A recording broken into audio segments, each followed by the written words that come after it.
আল্লাহ রাসূল বললেন, ফ্যামিলির যিনি প্রধান, কিয়ামতের ময়দানে তিনি ফ্যামিলি সম্পর্কে আল্লাহর দরবারে জিজ্ঞাসিত হবেন। যিনি ইউনিয়নের প্রধান আছেন অথবা গ্রামের মাতব্বর আছেন, সমাজের প্রধান, সমাজ সম্পর্কে কিয়ামতের ময়দানে তাকে জবাব দেওয়া লাগবে। যিনি গোষ্ঠীর প্রধান, এক কওমের প্রধান, কিয়ামতের ময়দানে তাকে কওম সম্পর্কে জিজ্ঞাসিত করা হবে। যিনি রাষ্ট্রের প্রধান, রাষ্ট্র সম্পর্কে কিয়ামতের ময়দানে তাকে জবাবদিহিতা করতে হবে। জবাবদিহিতা ছাড় নাই, একজনের কাছে অবশ্যই করতেই হবে তার জবাবদিহিতা। এই যে জবাবদিহিতা, এটার নাম ইসলাম। যখনই জবাবদিহিতা না থাকবে তখনই আমাদের সমাজ রাষ্ট্র ভেঙে যাবে, নষ্ট হয়ে যাবে। এমন একটা পর্যায়ে যাবে যে আমরা নিয়মতান্ত্রিকতার বাহিরে চলে যাব। এই জন্য জবাবদিহিতা থাকা প্রয়োজন। এই জন্যেই ইসলামে আগের যুগের আমির উমরারা নামাজ পড়াইতেন, জুমা পড়াইতেন। কেন? জুমার দিনে মুসল্লিরা উপস্থিত হইয়া তার কাছ থেকে জবাব নিত। সুবহানাল্লাহ বললেন না? কি নিত? জবাব নিত যে আপনি কাজ করছেন, কতটুকু শরীয়ত সম্মত হয়েছে, জবাব দিয়ে যান। যদি এই সিস্টেম এখন আমাদের সারা পৃথিবীতে নাই, কোথাও নাই। এই জন্য আল্লাহ রাসূল বলেছেন, আল খেলাফাতু সালাসুনা সানা, খেলাফত 30 বছর পর্যন্ত থাকবে। খুলাফায়ে রাশিদিন আল মাহদিন ফাআলাইকুম বিসুন্নতি ওয়া সুন্নাতিল খুলাফায়ে রাশিদিন আল মাহদিন, তোমরা আমার সুন্নাহ মানো, আমার পরে খুলাফায়ে রাশিদিনের সুন্নাহ মানো। খুলাফায়ে রাশিদিনের সুন্নাত ছিল যে আমির উমরারা, নেতৃস্থানীয়রা জুমার নামাজ আদায় করবে, জুমার নামাজ পড়াবে, আর জনগণ জুমার দিনে তাদের কাছ থেকে তাদের কর্মর বিষয়গুলি তারা তাদের কাছ থেকে হিসাব বুঝে নিয়ে নিবে। একসাথে বলা যাবে না সুবহানাল্লাহ? আল্লাহু আকবার। এটার নাম ইসলাম, এটার নাম খেলাফত। আল্লাহ রাসূল বলছেন এটা 30 বছর পর্যন্ত থাকবে, তারপরে মুলকিয়াত আসবে। এরপর একটার পর একটা ফিতনা ফিতনা ফিতনা ফিতনা, অশান্তি, বিশৃঙ্খলা, যুদ্ধ বিগ্রহ, মারামারি, কাটাকাটি, হানাহানি আসতে থাকবে। আল্লাহ রাসূল বলেছেন, আমার উম্মত তোমরা শুনে রাখো, কিয়ামতের আলামত হলো রাষ্ট্রের কর্মকর্তা কর্মচারী যারা থাকবে তারা রাষ্ট্রীয় সম্পদকে নিজের সম্পদের মতো মনে করে ব্যবহার করে মানুষের আমানত নষ্ট করবে। আহা, এটা কিয়ামতের আলামত। কিয়ামতের আলামতই। প্রিয় উপস্থিতি, রাষ্ট্রের সম্পদকে আল্লাহ রাসূল বললেন কিয়ামতের আলামত তোমরা শুনে নাও। মানুষ যখন রাষ্ট্রীয় দায়িত্বে যারা থাকবেন, কিয়ামতের রাষ্ট্রের দায়িত্বে যারা থাকবেন, তারা রাষ্ট্রের সম্পদটাকে নিজের সম্পদ মনে করে তারা ভোগ দখল করবে, তারা মানুষের আমানতগুলি নষ্ট করবে। আল্লাহ নবী বলেন এটা কিয়ামতের অনেক বড় আলামত। আলামতের সুগরাও যদিও, কিন্তু এটা শেষ পর্যায়ের আলামত। রাষ্ট্রের সম্পদগুলি নিজের মতো করে তারা ব্যবহার করবে। আপনি একটু চিন্তা করেন, পশ্চিমাদের দিকে আপনি যদি তাকান, পশ্চিমা কারা? ন্যাটো সম্প্রদায়ের যারা ন্যাটো জোট আছে তাদের দিকে যদি আপনি তাকান, আপনি কোনোদিনও তাদের বিচারকরে টাকা দিয়ে বিচার করাইতে পারবেন না, তাদের পুলিশদেরকে ঘুষ আপনি দিতে পারবেন না। আর আমার দেশের পুলিশের আত্মেষ্যা ঘুষ নিয়ে তারা দেশ চালায়। এই যে মানুষ তাদের ক্ষোভ প্রদর্শন করছে, ক্ষোভ দেখাইছে, রাগ দেখাইছে। রাগ দেখানোর তো কথা না। আমি আমার অবস্থানে যদি সঠিক মতো দায়িত্ব পালন করি তাহলে আপনি তো আমার সাথে রাগ দেখানোর কথা না। যখন আমি দায়িত্ব অবহেলা করব তখনই মানুষ আমার উপরে ফুঁসে উঠবে যে হুজুর তার দায়িত্ব পালন করে নাই। ইমাম সাহেব হুজুর যদি প্রতিনিয়ত ঠিক মতো নামাজ পড়া, তার দায়িত্ব যদি সে পালন করে, তাহলে তার প্রতি রাগ দেখানোর কোনো সুযোগ নাই।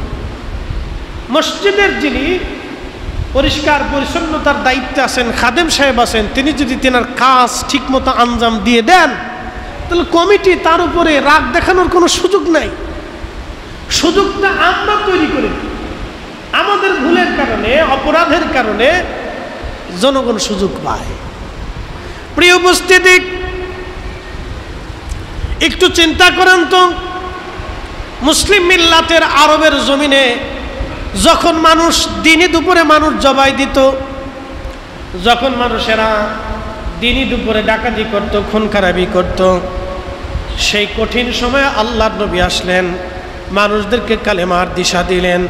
আল্লাহর নবীর সোহবতে বসে মানুষগুলি এতই পরিবর্তন হয়ে গেল। আল্লাহর কোরআন বলল, রাদিয়াল্লাহু আনহুম ওয়া রাদু আন যালিকা লিমান খাশিয়া রাব্বা। আল্লাহ বললেন, আমি আমার রাসূলের সাহাবীদের উপরে সন্তুষ্ট হয়ে গেছি, তারাও আমার উপরে সন্তুষ্ট। এই জন্য আমি আল্লাহ তাদের উপরে সন্তুষ্ট হলাম। তারা আমি আল্লাহকে ভয় করে বিধায়, আমি আল্লাহকে ভয় করে বিধায় আমি আল্লাহ তাদের উপরে সন্তুষ্ট। একবার জোরে বলা যাবে কি সুবহানাল্লাহ? মনোযোগ দিয়ে। ওমর রাদিয়াল্লাহু আনহু, আমি এই ঘটনা আপনাদেরকে অনেকবার শোনাইছি, তারপরে আবার শোনাইতেছি। সাহাবা ইকরাম কিভাবে দেশ চালাইতেন, রাষ্ট্র পরিচালনা করতেন।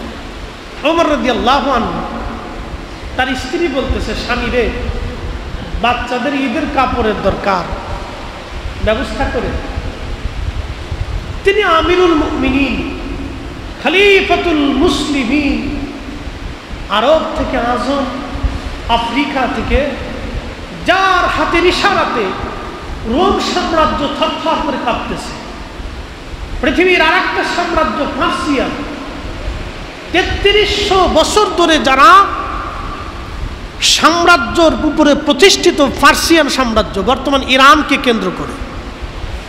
আর একটা হচ্ছে রোম সাম্রাজ্য, যেটা তুরস্ক, ইউরোপকে কেন্দ্র করে রোম সাম্রাজ্য, যারা প্রায় 5 থেকে 7,000 বছর ধরে এই অঞ্চলে শাসন করে যাচ্ছে।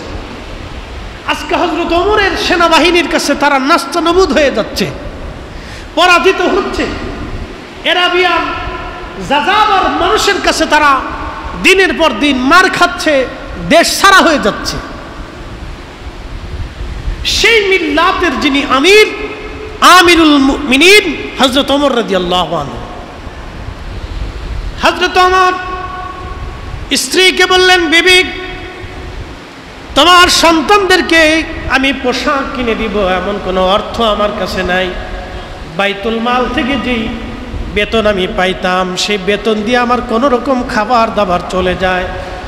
বাকি উদ্ধৃত কোনো টাকা অর্থ আমার কাছে নাই, যেই টাকা দিয়ে তোমার সন্তানদেরকে আমি ঈদের কাপড় কিনে দিব। একবার জোরে বলা যাবে কি আল্লাহু আকবার? আমার দিকে তাকান, পুলিশ প্রধান। আজকে পুলিশের উপরে মানুষের ক্ষোভ হলো কেন?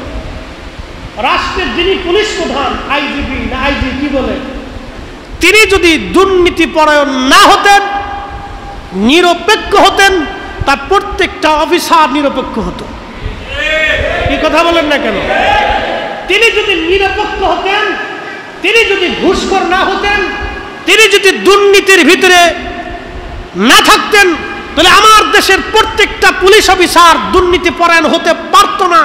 তিনারা বলে ঘুষ এনে দাও, নিচের অফিসার বলে এনে দাও, তারপর অফিসার বলে এনে দাও, তারপর অফিসার বলে এনে দাও, এর নিচের জন বলে এনে দাও, এরপরের জন বলে দাও। আমাদের প্রশাসন যদি দুর্নীতি মুক্ত হয়, তাহলে আমাদের সর্বস্তরের দুর্নীতি মুক্ত হয়ে যাবে। আপনি একটু চিন্তা করেন, আমি খোলাফায়ে রাশিদিনের জীবন থেকে বুঝাইতেছি। এই ঘটনা আমি আপনাদেরকে আগেও বলছি। বলে হুজুর, এতদিন পুলিশের বিরুদ্ধে সরাসরি বলতে পারেন নাই, কারণটা কি? এর পিছনে কারণ আছে। আমি একদিন বলছিলাম আমার জঙ্গি বানাইছিল, বেশ অনেক দিন আগে, বুঝতে পারছেন? আমার জঙ্গি বানাইছে।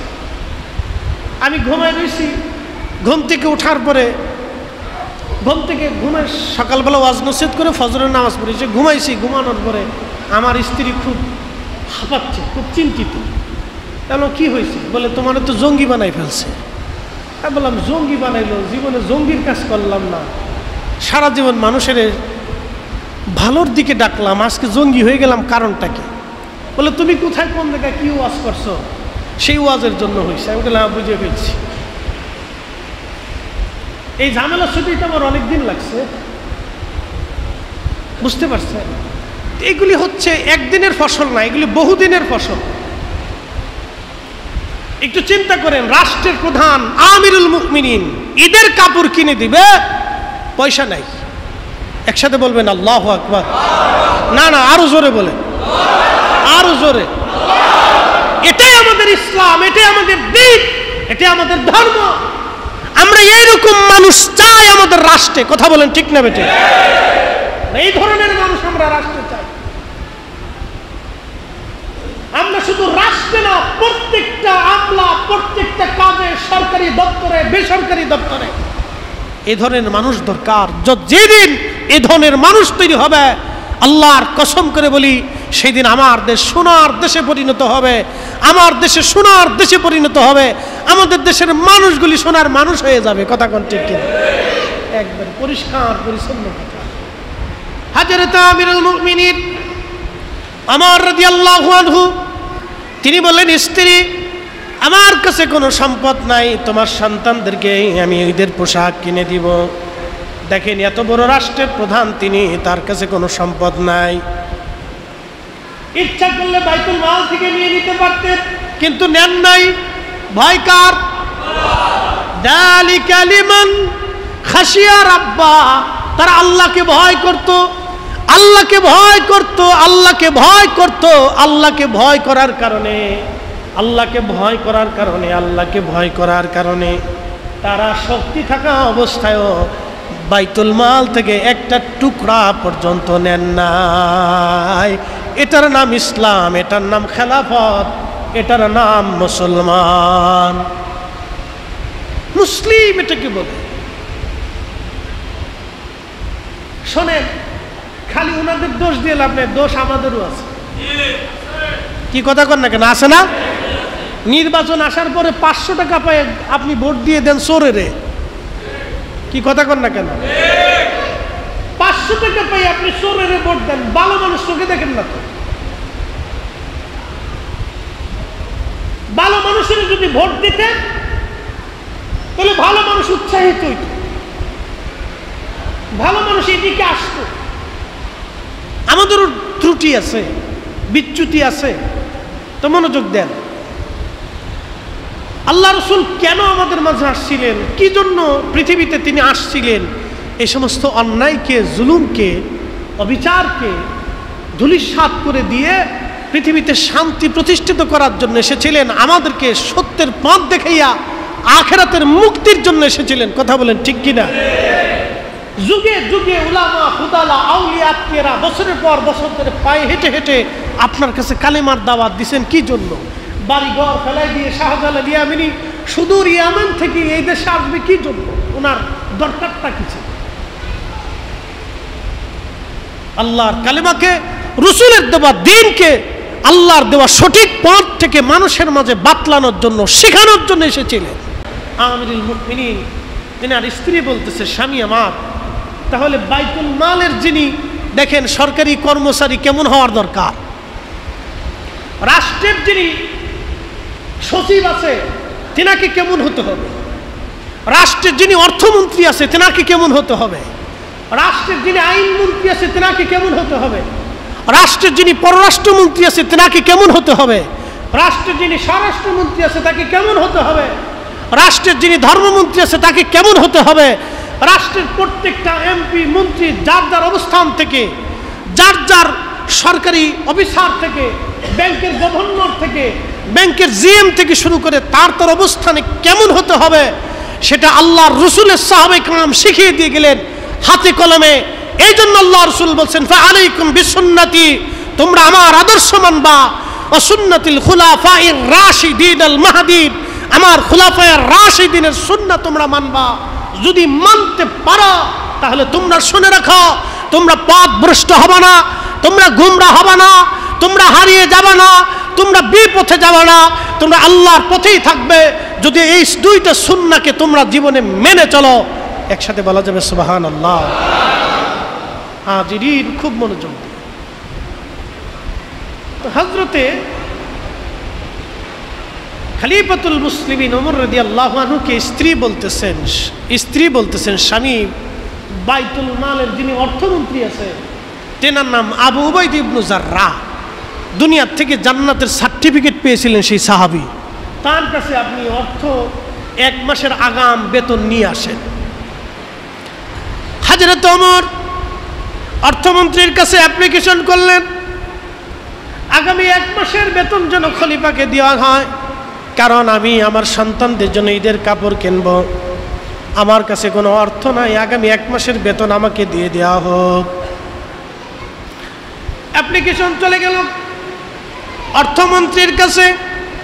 অ্যাপ্লিকেশন চলে যাওয়ার পরে অর্থমন্ত্রী আবু উবাইদা ইবনে জাররাহ রাদিয়াল্লাহু আনহু দেখেন কিভাবে একজন মন্ত্রী হতে হবে, অর্থমন্ত্রী হতে হবে। একজন মন্ত্রী এবং একজন পরিষদ কিভাবে তার দায়িত্ব পালন করবে, এটা আল্লাহ রসুলের সাহাবীরা হাতে কলমে শিক্ষা দিয়ে গেলেন। আবু উবাইদা ইবনে জাররাহ রাদিয়াল্লাহু আনহু তিনি চিঠিখানা পাওয়ার পরে চোখের পানি ছেড়ে দিয়ে কেঁদে ফেললেন, কাঁদতেছেন আর বলতেছিলেন, আহা, মুসলমানদের খলিফা, যিনি এত বড় মুসলিম মিল্লাতের খলিফা, আজকে তার ঘরের মধ্যে কোনো খাবার নাই, আজকে তার ঘরের মধ্যে সন্তানদেরকে ঈদের কাপড় কিনে দিবে এমন কোনো অর্থ তার কাছে আজকে জমা নাই। উনি চিঠির মধ্যে দরখাস্তের পিছনে লিখে দিলেন, আমিরুল মুমিনিন আবু উবাইদা ইবনে জাররাহ, বাইতুল মালের রক্ষক অর্থমন্ত্রী বলতেছি, আপনাকে আগামী 1 মাসের বেতন আমি আগাম দিয়ে দিব, কিন্তু শর্ত হলো 2টা।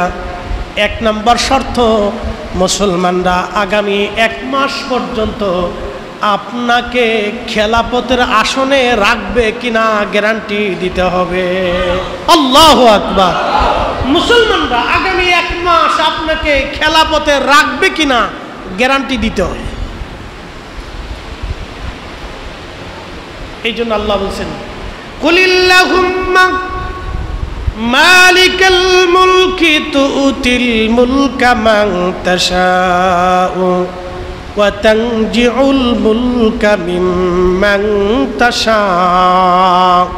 হুজুর বলে দেন, তামাম মুলকের মালিক আমি আল্লাহ, আমি যাকে খুশি রাজত্ব দান করি, যাকে খুশি আমি রাজা বানাই, যার কাছ থেকে খুশি আমি আল্লাহ রাজত্ব ছিনাই নেই। একবার জোরে বলা যাবে কি আল্লাহু আকবার। এই জন্য এটা পাওয়ার পরে খুশি হওয়ার কিছু নাই, এটা আসার পরে অহংকারী হওয়ার কিচ্ছু নেই। এটা আসার পরে এর ব্যবহার অপব্যবহার করার কিছু নাই। যারা করেছে তারা ধ্বংস হয়েছে, কথা বলেন ঠিক কিনা? যারা আগামীতেও করবে তারাও ধ্বংস, কথা বলেন ঠিক কিনা? যারা করেছে ধ্বংস হয়েছে, যারা করবে তারাও ধ্বংস। এই ক্ষমতা পাওয়ার পরে অপব্যবহার করার কিছু নাই। রব বলতেছেন, আমি যাকে খুশি ক্ষমতা দেই, যার কাছ থেকে খুশি আমি আল্লাহ ক্ষমতা ছিনাই নেই।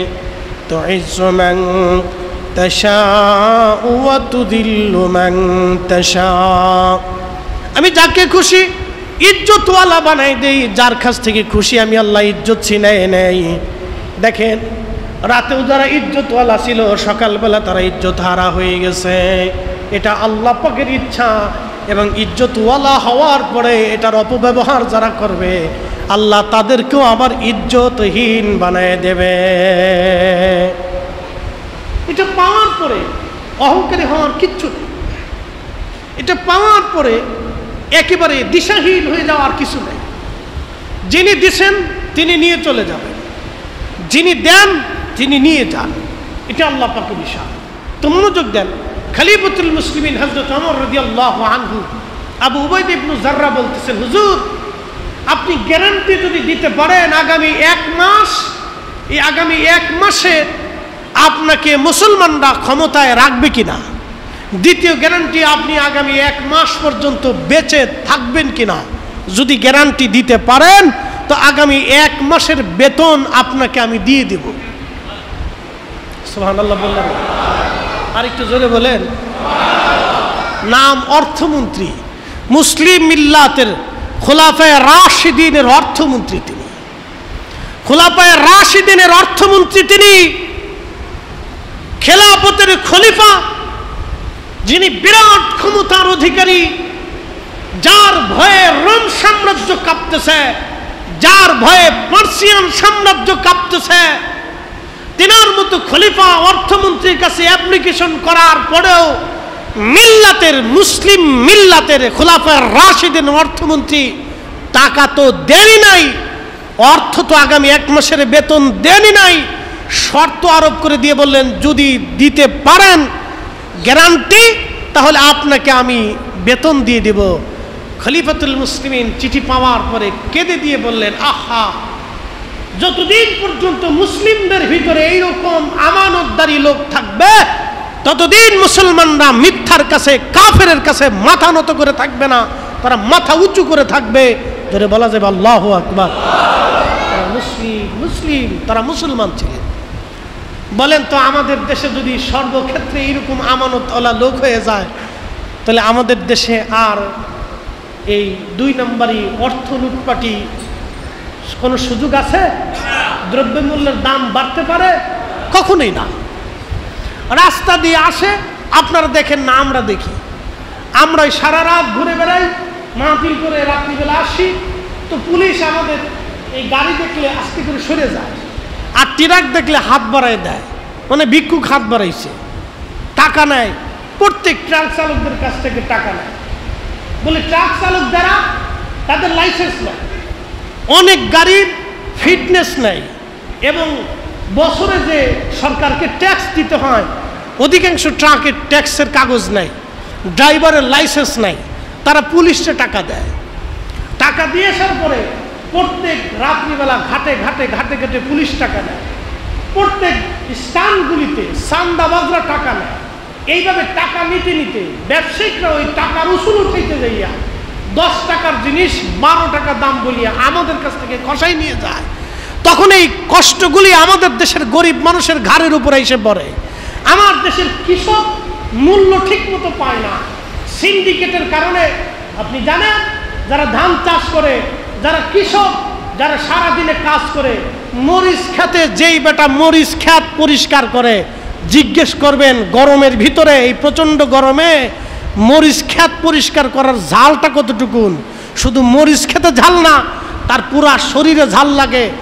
আপনি আখের খেতে যা দেখবেন, কৃষক আখ খেত পরিষ্কার করে, জিজ্ঞেস করবেন এটা কেমন, পুরা শরীর তার কেটে কেটে ছিঁড়ে ছিঁড়ে ফেরে ফেরে যায়। আপনি ধান খেতে, গম খেতে যা জিজ্ঞেস করবেন গম কাটার সময় কেমন, বলে পুরা জায়গায় জায়গায় জায়গায় গুলি ছিঁড়ে ছিঁড়ে ফেরে ফেরে যায়। কৃষক দাম পায় না, দাম পায় চোরেরা, টাকা নাই চোরেরা। কথা কোন ঠিক কিনা? কৃষক পায় না। আমার দেশের কৃষকদেরকে মূল্যায়ন করা উচিত। আমার দেশের কৃষকদেরকে ডিসি অফিসে, এসপি অফিসে সর্বোচ্চ মূল্য দেওয়া উচিত, তাদেরকে আসন দেওয়া উচিত, তাদেরকে সম্মান দেওয়া উচিত, কারণ তাদের কষ্টের কারণে আমরা ভালো খাবার পাই। কিন্তু দুঃখের বিষয়, ডিসি অফিসে কৃষক গেলে মানুষই মনে করে না, এসপি অফিসে কৃষক গেলে এসপি মানুষই মনে করে না। প্রিয় উপস্থিতি, এইগুলি রন্দে রন্দে রন্দে রন্দে ছড়িয়ে গেছে। মানসিকতার অভাব, মানসিকতার অভাব। আপনি একজন রিক্সাওয়ালাকে সম্মান করতে হবে।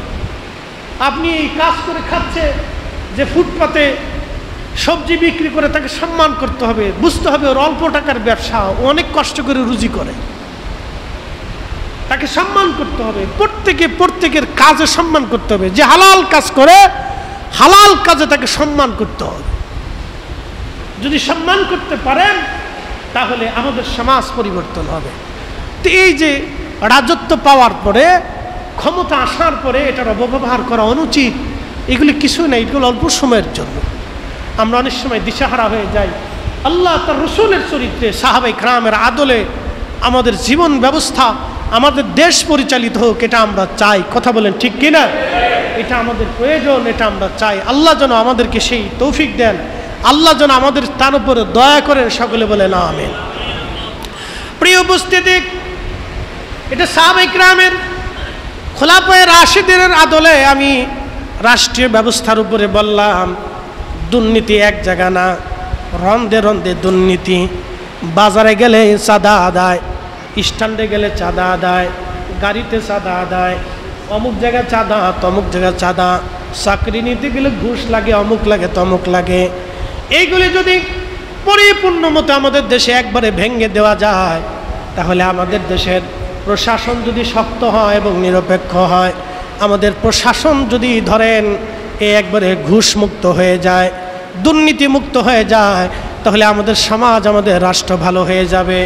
আপনি একটু চিন্তা করবেন, আমি মাঝে মধ্যে ওয়াজে বলতাম, হে আল্লাহর বান্দারা, রাষ্ট্রের সম্পদ কেউ যদি ভক্ষণ করে অন্যায়ভাবে, কিয়ামতের ময়দানে 18 কোটি মানুষ তার বিরুদ্ধে মামলা করবে। একজন না, 18 কোটি মানুষ মামলা করবে। 18 কোটি মানুষ। রাষ্ট্রের সম্পদ কেউ যদি অন্যায়ভাবে নিয়ে নেয়, 1 টাকা নিছে, কিয়ামতের ময়দানে 18 কোটি মানুষ ওই 1 টাকার জন্য মামলা করবে। আপনি ট্যাক্স ফাঁকি দিছেন, রাষ্ট্রকে ফাঁকি দিছেন, রাষ্ট্রের মানুষকে ফাঁকি দিছেন, কিয়ামতের ময়দানে 18 কোটি মানুষের কাছে আপনাকে মামলায় হারতে হবে। 18 কোটি মানুষ মামলা করবে যে আল্লাহ, এখানে আমি হক পাইতাম, আমাকে দিতে বলে। আল্লাহ রসুল সাহাবায়ে কিরামকে বললেন, সাহাবীরা, তোমরা কি জানো মেহশরের কঠিন মাঠে কে সবচেয়ে দরিদ্র হবে এবং কে ধনী হবে? সাহাবীরা বলেন, আল্লাহ রাসূলু আলাম, আল্লাহ এবং তার নবী ভালো জানেন, আমরা বলতে পারবো না। আল্লাহ রাসূল বললেন, মেহশরের কঠিন মাঠে দরিদ্র হবে ওই লোকটা যিনি আমল নিয়ে গেলেন, তার ঈমান আছে, আমল আছে, কিয়ামতের ময়দানে উপস্থিত হলেন, কিন্তু তার পাওনাদার অনেক অনেক পাওনাদার নিয়ে দাঁড়ায় গেছে। যেরকম রাষ্ট্রের সম্পদ নষ্ট করার কারণে 18 কোটি মানুষ তার বিরুদ্ধে মামলা করবে, আল্লাহ তার কাছে আমানত পাই ফেরত দিতে বলেন। আহা, সেই দিন তার জন্য কত কঠিন হবে। ফেরেশতারা যে বলবে, রব, তোমার এই বান্দার পাওনাদার তো বিরাট অনেক পাওনাদার, অতএব রাষ্ট্রীয় ক্ষমতা পাওয়ার পরে এত বিরাট খুশি হওয়ার কিছু নাই, কিছু নাই, কিছু নাই। অনেকে মোষে তেল মারতেছে, মোষে তেল মারার কিছু নাই, মোষে তেল মারার কিছু নাই। রাষ্ট্রীয় ক্ষমতা পাওয়ার, এই দায়িত্ব পাওয়ার পরে এত মোষে তেল মারার কিছু নাই। মেশরের কঠিন মাঠে আল্লাহর আদালতে দাঁড়াইতে হবে। দুনিয়ার আদালত থেকে আপনি নিষ্কৃতি পাবেন, কিন্তু আল্লাহর আদালত থেকে ছোটার কোনো ব্যবস্থা নাই।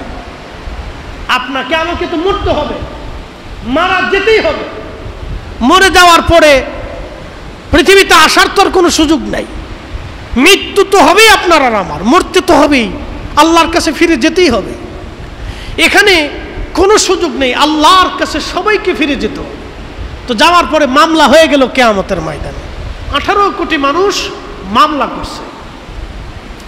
মামলা করার পরে রব্বুল আলামিন সেই দিন ফেরেশতারা যে বলবে, রব, অনেক টাকা পাই, পাওনাদার তার। আল্লাহ বলবেন, তার যত নেকি আছে নেকগুলি থেকে পাওনাদারদেরকে নেক দিয়া তার পাওনাগুলি বুঝিয়ে দাও। এইভাবে নেকি দিতে দিতে 18 কোটি মানুষকে নেকি দিতে দিতে তার জীবনের নেক শেষ হয়ে যাবে। আর কোনো নেক তার থাকবে না, কোনো নেকি তার আমল নামায় নাই।